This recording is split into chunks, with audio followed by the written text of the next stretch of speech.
Hello बच्चों, कैसे हो तुम लोग। हमें आशा है अच्छे ही होगे। आओ आज हम लोग एक बहुत ही महत्वपूर्ण किंतु छोटा सा टॉपिक पढ़ेंगे। यह टॉपिक है वैद्युत द्विध्रुव। तुम लोग आज पढ़ोगे वैद्युत द्विध्रुव क्या होता है, वैद्युत द्विध्रुव के क्या क्या एग्जाम्पल्स हैं। उसके बाद हम लोग देखेंगे कि वैद्युत द्विध्रुव आघूर्ण क्या होती है। वैद्युत द्विध्रुव आघूर्ण के पढ़ने के बाद हम लोग अगर किसी वैद्युत द्विध्रुव को किसी बाहरी वैद्युत क्षेत्र में रखेंगे तब क्या होगा उसके बारे में भी पढ़ेंगे। तो आओ सबसे पहले स्टार्ट करते हैं हम लोग इसे किससे, वैद्युत द्विध्रुव से। वैद्युत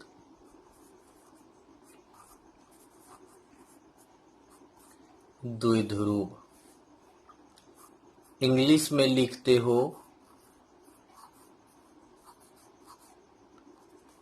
इलेक्ट्रिक डायपोल। इसके बारे में हो सकता है तुम लोग केमिस्ट्री में भी पढ़े होंगे। यह वैद्युत द्विध्रुव क्या होती है, इसको समझने के लिए हम लोग चलते हैं, एक अणु लेते हैं HCl। HCl नाम सुने होंगे तुम लोग अगर इसे ब्रेक करोगे, इसे तोड़ोगे तो क्या प्राप्त होगा बतलो। इसे तोड़ोगे तो एक प्राप्त होगा H प्लस आयन और दूसरा Cl माइनस आयन। इस पर एक इलेक्ट्रॉन का देख रहे हो, एक इलेक्ट्रॉन के बराबर धन आवेश है, जबकि इस पर एक इलेक्ट्रॉन के बराबर ऋण आवेश है। इस पर एक इलेक्ट्रॉन के बराबर धन आवेश और इस पर एक इलेक्ट्रॉन के बराबर ऋण आवेश। अब हम लोग इस पर जो एक इलेक्ट्रॉन के बराबर धन आवेश है उसे हम लोग मान लेते हैं क्या, प्लस क्यू। और इस पर जो एक इलेक्ट्रॉन के बराबर ऋण आवेश है उसे मान लेते हैं माइनस क्यू। तुम लोग केमिस्ट्री में बढ़िया से पढ़े होंगे कि जब दो परमाणु मिल करके किसी अणु का निर्माण करता है तो निर्माण जब हो जाता है अणु का तो उसके बंधन, ये जो दोनों का जो बंधन होता है उसकी बंधन की एक लंबाई होती है। क्या होती है, बंधन की एक लंबाई, बॉन्ड लेंथ। तो देखो HCl एक अणु है, अच्छे से जानते हो तुम लोग, HCl एक अणु है। इसे ब्रेक कर देते हैं H प्लस धनायन और Cl माइनस ऋणायन में। तो ये H प्लस धनायन है, Cl माइनस ऋणायन है। यहाँ जो हाइड्रोजन पर है एक इलेक्ट्रॉन के बराबर धन आवेश, इस पर एक इलेक्ट्रॉन के बराबर ऋण आवेश, मतलब दोनों पर बराबर किंतु विपरीत आवेश है। अगर इस पर के आवेश को प्लस क्यू माने और इस पर के आवेश को माइनस क्यू माने, तुम लोग अच्छे से जानते हो HCl में जब H और Cl बॉन्ड बनाता है तो दोनों जो बॉन्ड बनाता है उसमें बॉन्ड की एक लंबाई भी निश्चित होती है। अब देखो यहाँ पर दो बराबर किंतु विपरीत आवेश है और दोनों एक दूसरे से एक निश्चित दूरी पर स्थित है। इसी को हम लोग कहते हैं वैद्युत द्विध्रुव। क्या कहते हैं, इसी को हम लोग कहेंगे वैद्युत द्विध्रुव कहेंगे। अब चलो इसका परिभाषा कैसा होना चाहिए, तो परिभाषा देखते हैं।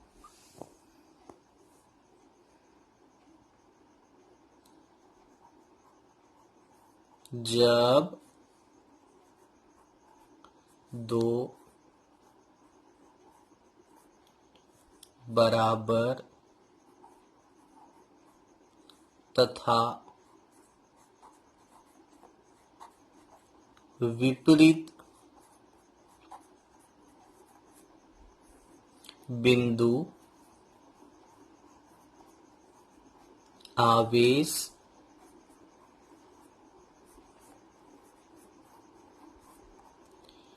एक दूसरे से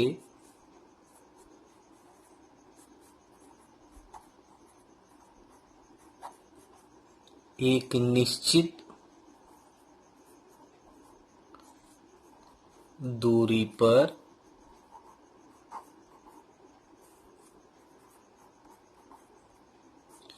स्थित होते हैं तब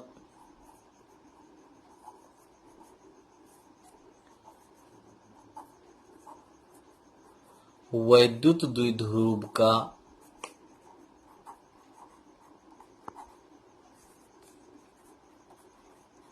निर्माण होता है। जब दो बराबर तथा विपरीत बिंदु आवेश एक दूसरे से एक निश्चित दूरी पर स्थित होते हैं तब वैद्युत द्विध्रुव का निर्माण होता है। जैसे यहां पर देख रहे हो कि एक धन बिंदु आवेश है, दूसरा ऋण बिंदु आवेश है और दोनों का मान देख रहे हो समान है, या प्लस क्यू है या माइनस क्यू है और दोनों एक दूसरे से एक निश्चित दूरी पर स्थित है। तब इसी व्यवस्था को हम लोग कहते हैं वैद्युत द्विध्रुव। इसका एग्जाम्पल ले लो। एग्जाम्पल में HCl, H2O, NH3 इत्यादि। तो यह सब वैद्युत द्विध्रुव है क्योंकि इसमें दो बराबर तथा विपरीत बिंदु आवेश एक दूसरे से एक निश्चित दूरी पर होते हैं। चलो इसी में एक टर्म और आता है जिसका नाम है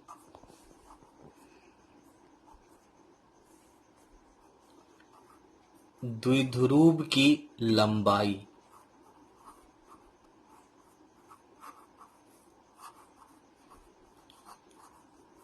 डायपोल लेंथ।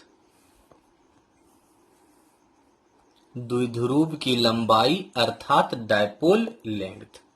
सबसे पहले इसे किससे सूचित करेंगे?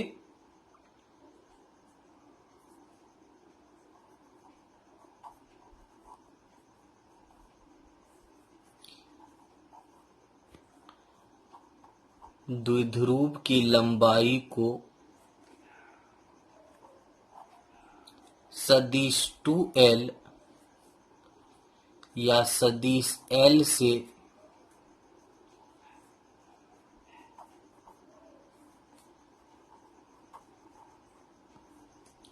सूचित किया जाता है। तो पहले यही बतला दिए कि द्विध्रुव की लंबाई को सदिश 2l या सदिश l से सूचित किया जाता है। ठीक, और आगे बढ़ जाते हैं। अब इसका परिभाषा जान लेते हैं। किसका परिभाषा? तो द्विध्रुव की लंबाई का। किसी वैद्युत द्विध्रुव के दोनों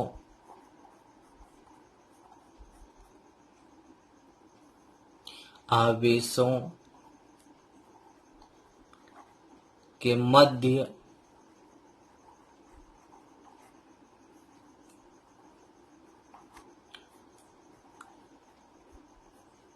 प्रभावी दूरी को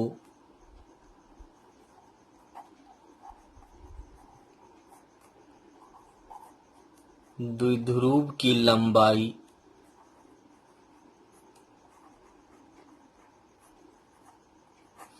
परिभाषा देख रहे हो कि किसी वैद्युत द्विध्रुव के दोनों आवेशों के मध्य प्रभावी दूरी को द्विध्रुव की लंबाई कहा जाता है। अब देखो यह कौन सा आवेश है?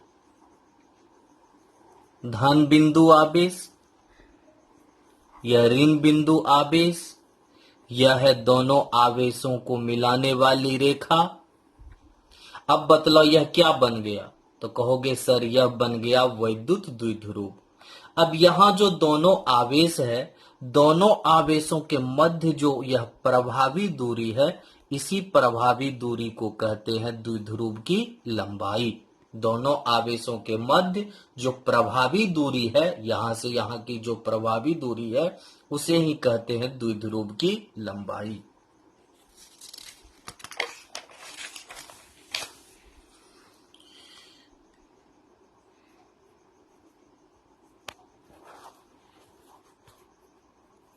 द्विध्रुव की लंबाई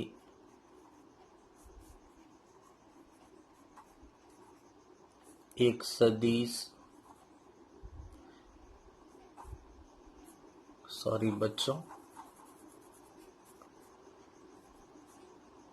एक सदिश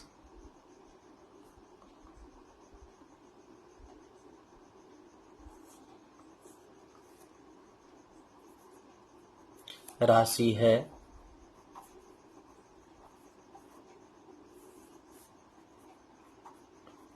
जिसकी दिशा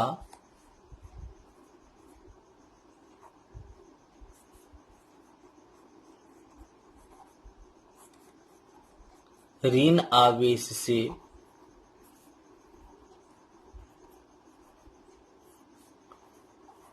धन आवेश की ओर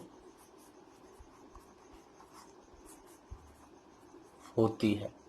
तो बच्चों, द्विध्रुव की लंबाई क्या है? एक सदिश राशि है। अब सदिश राशि है तो इसका दिशा भी होगा, और इसका दिशा किधर से किधर होती है?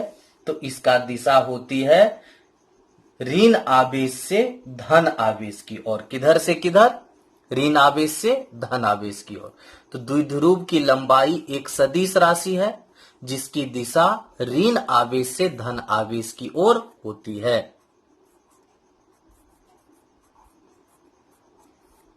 चलो इसे फिगर में दिखला देते हैं।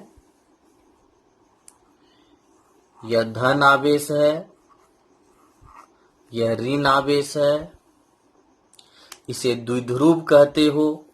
अब इसका इस दोनों के बीच जो प्रभावी दूरी होती है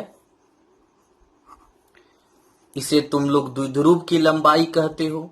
यह जो द्विध्रुव की लंबाई है यह एक सदिश राशि है, और इसकी दिशा किधर से किधर होती है? तो इसकी दिशा होती है ऋण आवेश से धन आवेश की ओर। किधर से किधर? तो इसकी दिशा होगी ऋण आवेश से धन आवेश की ओर। समझ गए बच्चों तुम लोग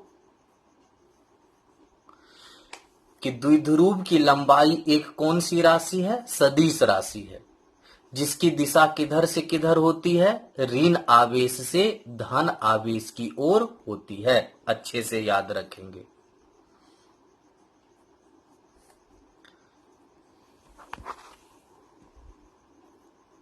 द्विध्रुव की लंबाई का SI मात्रक क्या होता है? मीटर,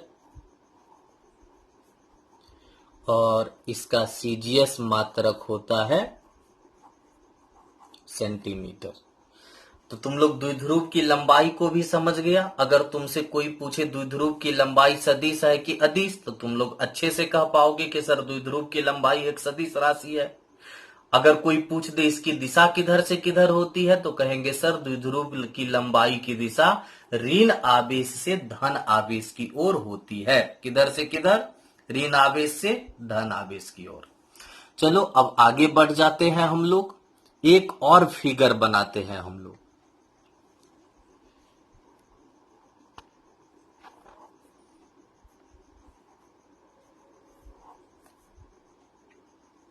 इसे कहते हो दोनों आवेशों को मिलाने वाली रेखा। क्या कहते हो? दोनों आवेशों को मिलाने वाली रेखा कहते हो इसे।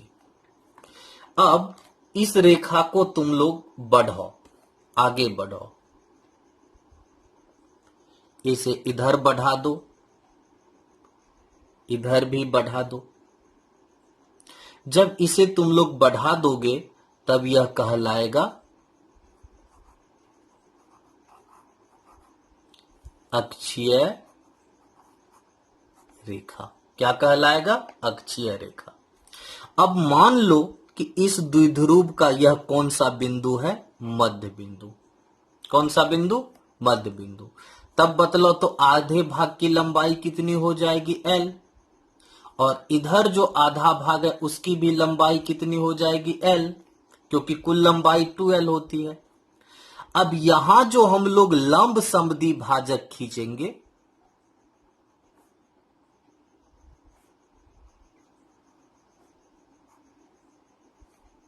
यह जो लंब समद्वि भाजक देख रहे हो इसे कहा जाता है लंब समद्वि भाजक।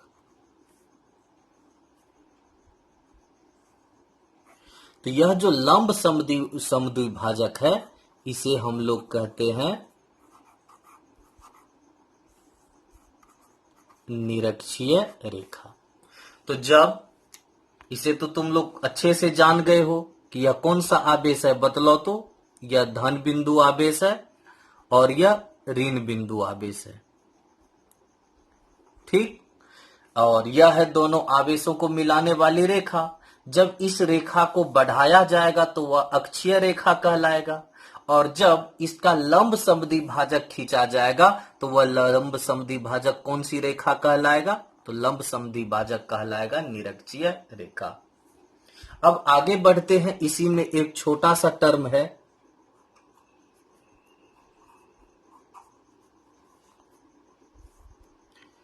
बिंदु या आदर्श द्विध्रुव।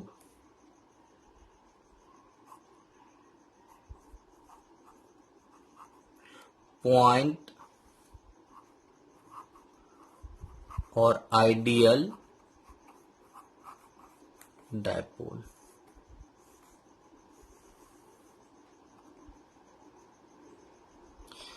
बिंदु या आदर्श द्विध्रुव, पॉइंट और आइडियल डायपोल। वह वैद्युत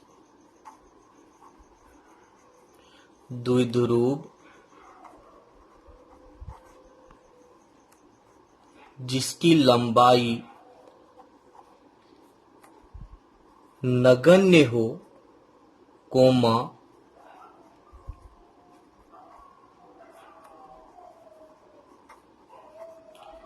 आदर्श द्विध्रुव कहलाता है। तो बिंदु या आदर्श द्विध्रुव का अर्थ होता है कि वह वैद्युत द्विध्रुव जिसकी लंबाई क्या हो, नगण्य हो, वह आदर्श द्विध्रुव कहलाएगा।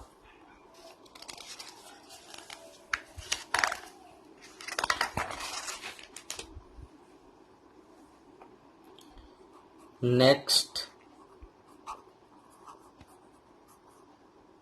द्विध्रुव क्षेत्र, डायपोल फील्ड। बच्चों, यह द्विध्रुव क्षेत्र क्या होता है, डायपोल फील्ड क्या होता है? तो किसी वैद्युत द्विध्रुव द्वारा उत्पन्न वैद्युत क्षेत्र को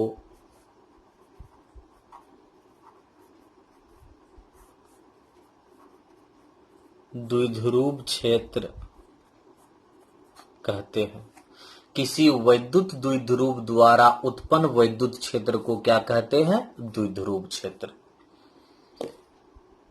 अब एक और चीज देख लो, किसी वैद्युत द्विध्रुव के कारण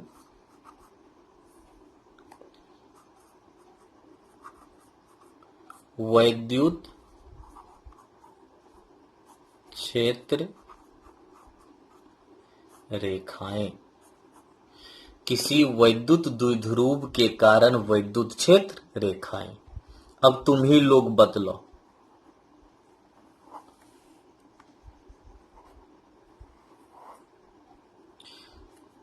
यह वैद्युत द्विध्रुव है या नहीं है? बिल्कुल है। अब बतलाओ तो इसका वैद्युत क्षेत्र रेखाएं कैसे खींचेंगे। तो इसका वैद्युत क्षेत्र रेखाएं खींचने के लिए तुम लोगों को याद होना चाहिए कि वैद्युत क्षेत्र रेखाएं प्रारंभ होती है धन आवेश पर और उसका खत्म हुआ और उसका अंत होता है ऋण आवेश पर। तो प्रारंभ कहां से, धन आवेश से, खत्म कहां पर, ऋण आवेश पर। तो देखो यह रेखा धन आवेश से प्रारंभ हुआ और ऋण आवेश पर जाकर के खत्म हुआ। ऐसे ही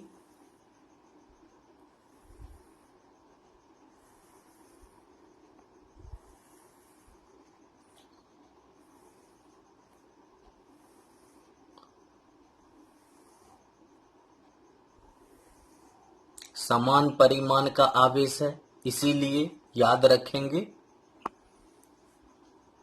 कि दोनों से जो वैद्युत क्षेत्र रेखाएं निकलेगी उसकी संख्या भी समान होगी।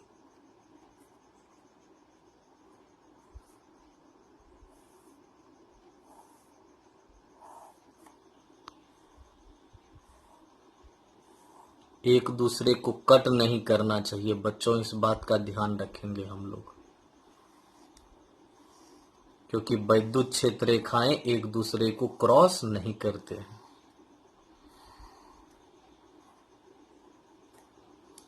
प्रारंभ होना चाहिए धन आवेश से और खत्म होना चाहिए ऋण आवेश पर। तो यह हो गया वैद्युत क्षेत्र रेखाएं, किसके कारण, वैद्युत द्विध्रुव के कारण। अब एक छोटा सा पॉइंट नोट कर लेंगे हम लोग।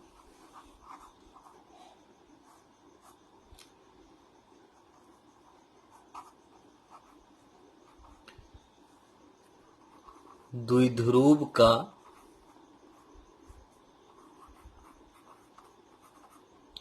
नेट आवेश कौन सा बतला सकते हो, plus Q plus minus Q शून्य, अर्थात द्विध्रुव का नेट आवेश कितना होता है, शून्य। तो कोई जब तुमसे पूछे कि वैद्युत द्विध्रुव का कुल आवेश कितना होता है तो कहेंगे सर कुल आवेश शून्य होता है। अब हम लोग एक वीवीआई टॉपिक पढ़ने जा रहे हैं, यह एग्जाम में भी पूछता है। इस टॉपिक का नाम है वैद्युत द्विध्रुव आघूर्ण।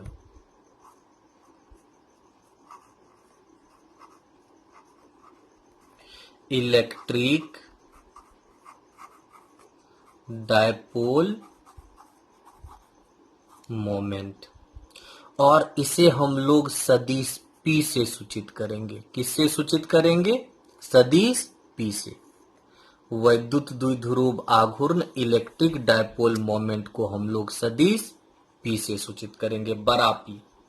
अब वैद्युत द्विध्रुव आघूर्ण होता क्या है, चलो परिभाषित करते हैं इसे हम लोग।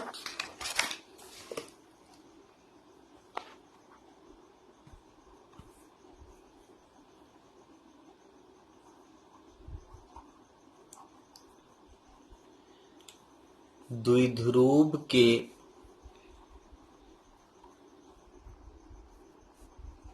आवेश का परिमाण तथा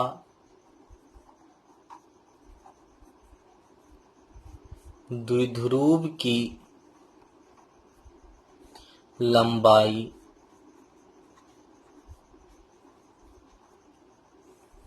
के गुणनफल को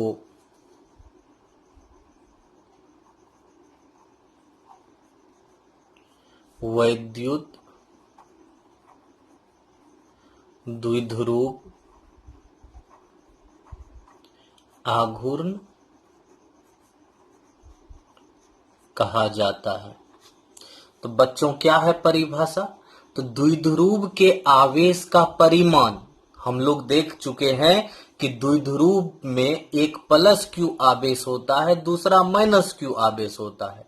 तो उसमें से किसी एक आवेश का परिमाण तथा द्विध्रुव की लंबाई, लंबाई जो होगी द्विध्रुव के गुणनफल को क्या कहेंगे? वैद्युत द्विध्रुव आघूर्ण कहेंगे। अर्थात कह सकते हो कि वैद्युत द्विध्रुव आघूर्ण का परिमाण बराबर हो जाएगा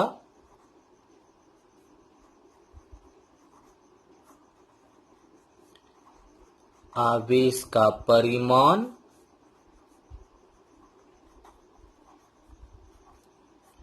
गुना द्विध्रुव की लंबाई, अर्थात P बराबर Q इंटू 2L। अच्छे से याद रखेंगे इसे कि P बराबर Q इंटू 2L। अगर सदिश के रूप में लिखना हो तब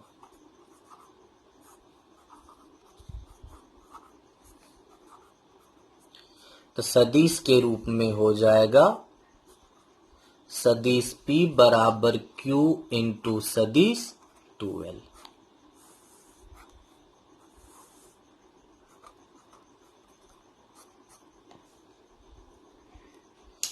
अब बच्चों इससे एक चीज तो तुम लोग अंदाजा लगा लिया होगा कि यह जो सदिश P है और सदिश 2L है, दोनों क्या है? समांतर सदिश है। क्या है? समांतर सदिश। क्या है? समांतर सदिश है। तो सदिश ऐसे लिख सकते हो, अर्थात सदिश P समांतर होता है सदिश 2L का, मतलब दोनों का दिशा एक ही होता है। इसे इस प्रकार कह सकते हो,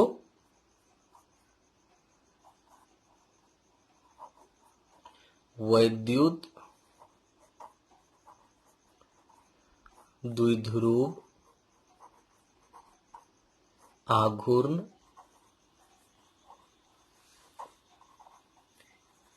एक सदिश है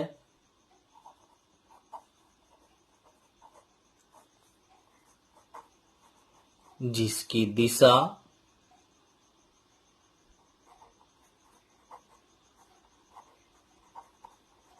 ऋण आवेश से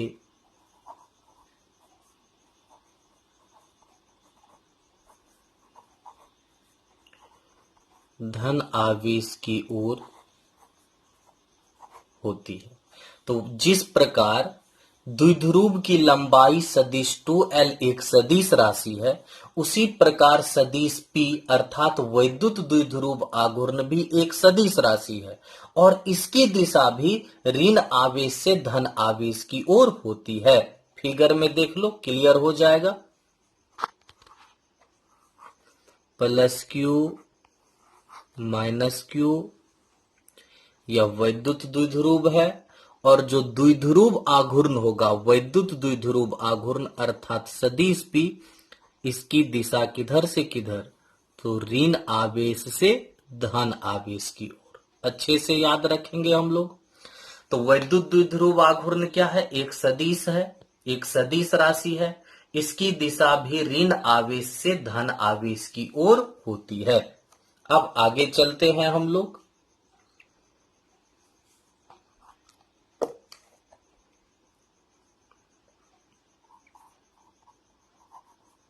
वैद्युत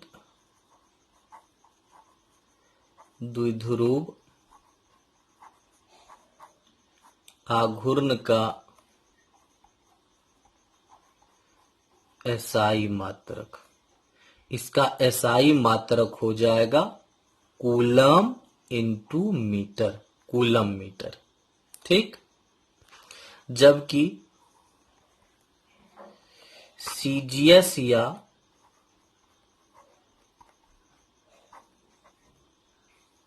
प्रायोगिक मात्रक इसका होता है डेबई। इसका उपयोग तुम लोग ज्यादातर केमिस्ट्री में करते हो, फिजिक्स में बहुत कम उपयोग होता है, केमिस्ट्री में ज्यादा होता है। और एक डेबई का मान होता है 3.33 गुना 10 पर पावर -30 कूलम मीटर।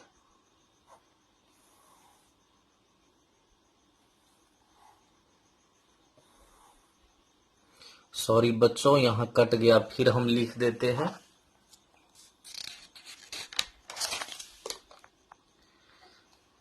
एक डेबई बराबर 3.33 गुना 10 पर पावर -30 कूलम मीटर। एक डेबई का मान इतना होता है। ठीक, अब इसका विमीय सूत्र।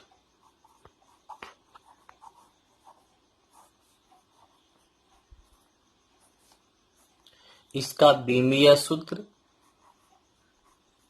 ATL अर्थात स्क्वायर ब्रैकेट ITL भी लिख सकते हो। तो ATL अथवा ITL लिखा जा सकता है।